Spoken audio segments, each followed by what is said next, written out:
Alright, welcome to the channel. This is Pain Number 2. I just wanted to give you another tool to help you improve your game. Um, it is very valuable. It is basically what was once called offline mode, but now they've actually renamed it for practice. Practice game mode. It used to be called offline, now called practice. So if you want to hunt up a previous video on this, look for offline mode.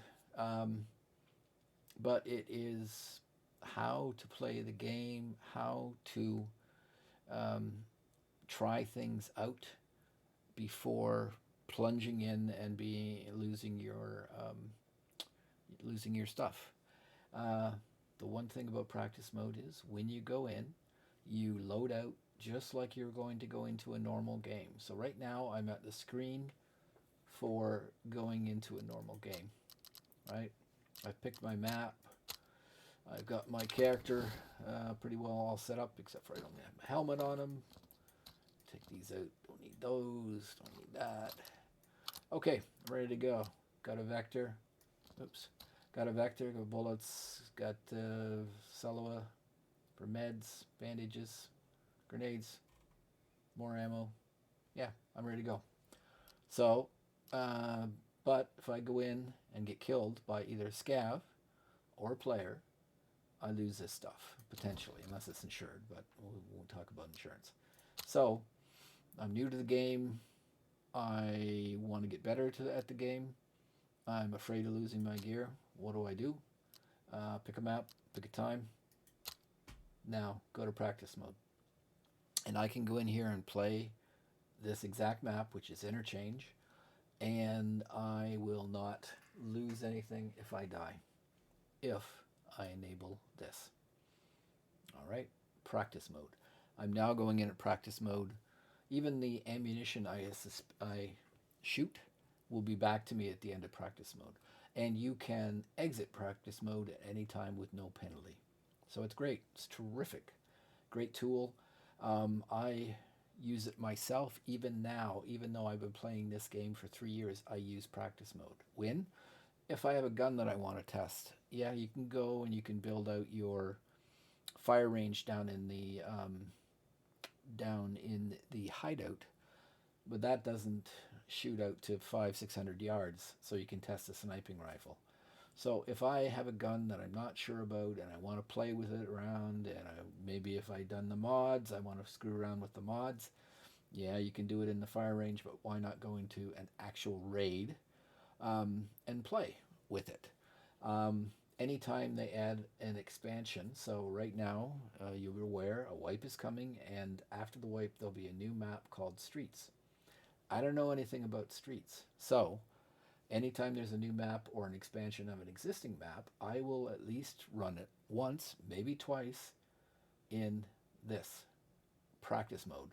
That way I can snoop around, I can look, I don't really have to care about if somebody's shooting at me or anything like that, but it allows me to um, learn the map. So even somebody that is, I'm saying this in quotes, but you can't see my fingers, somebody who's has got some experience with the game that shouldn't really need practice mode, I still practice. I practice something new that I want to try. I practice or use it to learn maps. If I have a task and I'm not 100% sure how to do the task and which doors I need to open and stuff like that, yeah, you can watch videos, but sometimes there's not a video for the task you're doing, and sometimes it just feels better to do it yourself. So practice. Come in with the keys that you need or whatever, and run through it in offline mode. If you fail, you fail. Go back and try it again. This is a great tool, guys. Really, guys and girls, this is a really good tool. So I've enabled practice mode for this raid. Co-op mode, I can actually go in. This is something they've added recently in the last year. I can go in with a friend if I select this. So you got a buddy that's not new, that is new to the game. You maybe want to help him out. He's afraid of losing stuff. You don't want to lose stuff working with him. Go to practice mode. Go to co-op mode. Now you guys can spawn in to the map and you can walk them through it. Great tool, right? So you can let it go random, and I don't want to pick random because it could rain. Random time, it'll pick its own time. Don't really want to do that because it may put me in at night. Start as group, I think if you pick co-op mode, yeah. So that's going to say, do you want to start as a group or do you want to be separated? Okay, so this is practice mode. Now what? Enable PvP. So if I go in this way, I will be the only person on the map. So that's why it's good. You can, if you're new to the game and you want to figure out the extraction points, you went Googled extraction points, you got a 2D map. You want to see what those spots are in 3D or try to find them for sure, then just go in without any scavs. You're definitely not going to get any players to worry about or scav players. So just go in like I am now. Just click next and you'll go in and you're the only person on the map, and that allows you to poke around all you want. I want to have some fun. So I'm going to pick enable PvE. That means scavs. What do you want to do?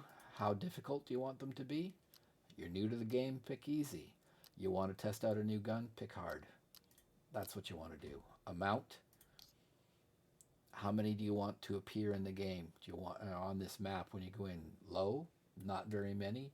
Medium, in the middle, and high, a lot of them. Do you want to go take on the bosses? Reshala. Do you want to take on Katila on Factory, the guy in Factory, the guy on the shoreline? You want to do that? Click it. Enable bosses. Now they will be there, and they will be there every single time. Right now you can go into interchange and Killa.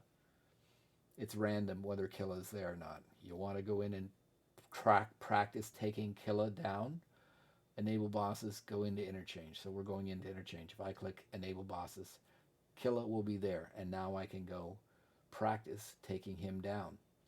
And believe me, you need it if you run into the guy. Yeah, the bosses have laser aim and can take a lot of damage. The other one is tagged and cursed. What is that? You can get this in the normal game by going in without any rig, tactical rig. You're immediately called tagged and cursed, which means the scavs will actively hunt you. So if you go onto the map and you're just walking through an area, all of a sudden you'll be attacked by the scavs. So tagged and cursed. Again, if you want to take on the scavs to practice, turn on tagged and cursed because they'll come for you. Then you don't have to run all over the map trying to find them. Well, you have to move around a bit, but you don't have to run around the map so much because they will actively seek you out.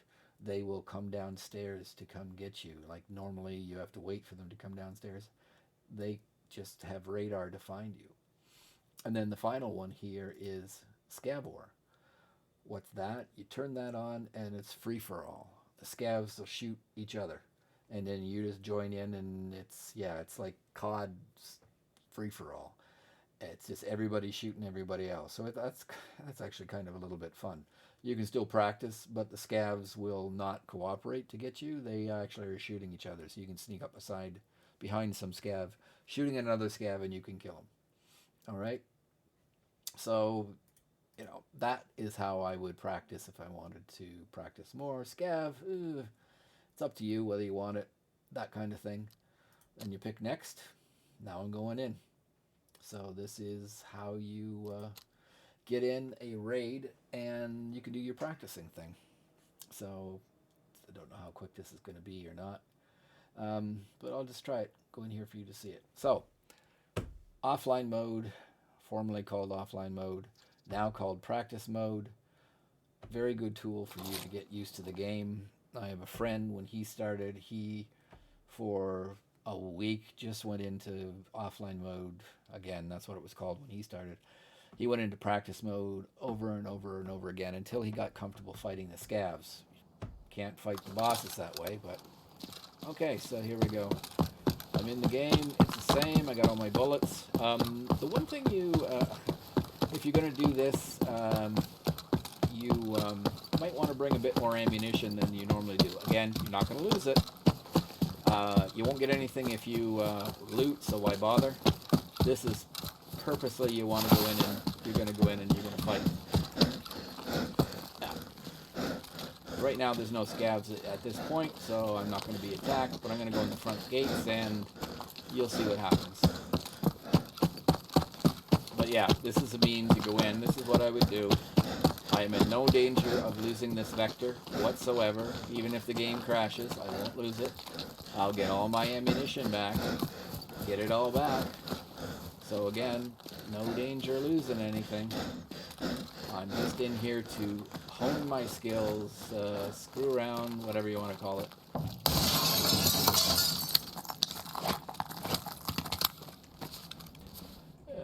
Okay. Stop. So I notice there's a rip. No, I didn't use all the rip. Okay. So, coming in here, there's usually scavs. They should tag and curse start coming for me. No? Okay, I go into the main hallway. But the beauty of this is you don't have to worry about other players, and that's when you're trying to get used to the game, that can be a problem if you're constantly running into other players. Okay, here comes somebody.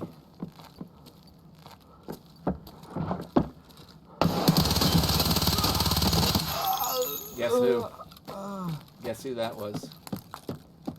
Killer. Was it? Nope. It was just a normal guy. But notice how he honed in on me. He came right for me. So, I don't know why he was breathing so heavy. Maybe he was glad to see me, but there we go. He came in, he started engaging me. Normally you could sneak by the guy if you wanted to, if he didn't have perfect line of sight on you. But no, that guy came after me. Again, it's a tag and curse. So again, there's a practice mode. I have nothing to fear but fear itself. There you can see how, okay, there I just practiced with my vector. I learned a bit more about how the guy fight. I shot him up. Gonna keep moving in here. Gonna be more in this area. I should have increased the volume. I think it was still set at low, so they're not coming that often.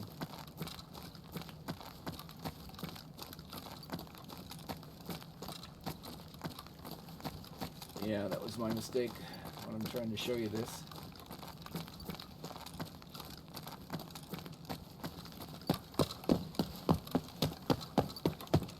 Well, there should be some back in here.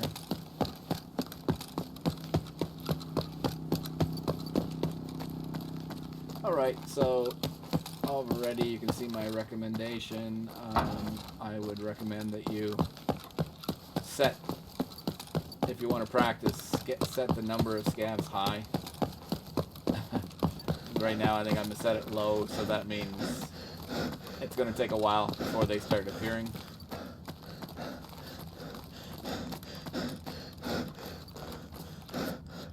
Grizzly, too bad that wasn't real.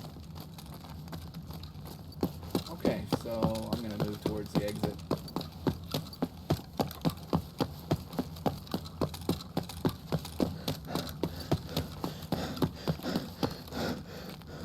Now you're seeing the skills in the bottom right of the corner pop up. Skills are being leveled up. That's an event. Because this is a practice rate, yeah, it won't apply against my character. Now, and at any time I can end this, really, I can just hit escape and disconnect, and I don't lose any progress. I was hoping there'd be more scavs, but again, like I said, I chose low, so there's not a lot around here at the moment for me to fight.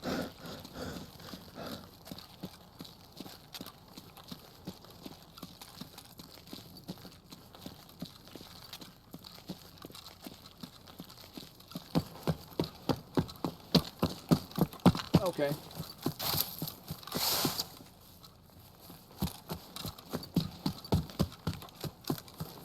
So again, no players on this map at the moment, only scavs, and I made the mistake of setting the level of them, not level as in intelligence or strength or whatever, but level as in the number that are going to appear.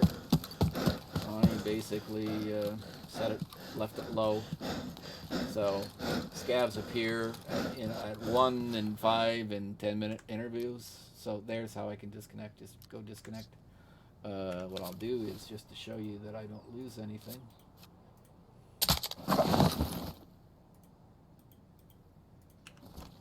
Okay. And nobody can pick that up. Alright. I'm going to go back out. I'm going to exit. So I'm exiting my practice round. I've gone through all the extractions work, all the keys work, all the doors work. It's almost exactly the same. So there I go through there. I didn't get any XP. Well, it's showing XP, but I don't actually get anything because it's offline. But it's going through as if it was a real raid. And I'm ending this and there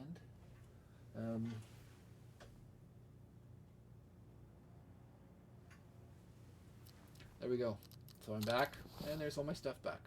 So that's why you use practice mode. Valuable tool, mainly for new players. But like I said, I still use it even after playing this game for 3 years. I use it to check out new maps, to validate what I'm going to do for task works, testing mods on guns or new guns. There'll be an AUG coming in this next wipe. Never played with it before. Might want to see what different bullets, different things do. So that's what practice mode's for. Valuable tool. Even at my, I'm not going to say advanced, but my playing as long as I have. So that's it for the video. Thank you for joining. I hope this is of value to you. If it is, I wouldn't mind if you could give me a little like or a follow, just so I know that maybe this material is of some benefit to people. If you have a question, feel free to put it into the comments, and I'll attempt to answer it in a timely fashion. I do stream the game, same name as this channel, Pain in the Patoot, on Twitch, and I do that mostly on the weekends, but I do it evenings. However, it's usually later than most people, like 7, 8 o'clock Eastern, and I go to 11 because I got to get up for work the next day. But you're more than welcome to come in, ask questions in the chat, watch me get a good laugh at watching me pretending I know how to play this game. And yeah, that's it. So thanks.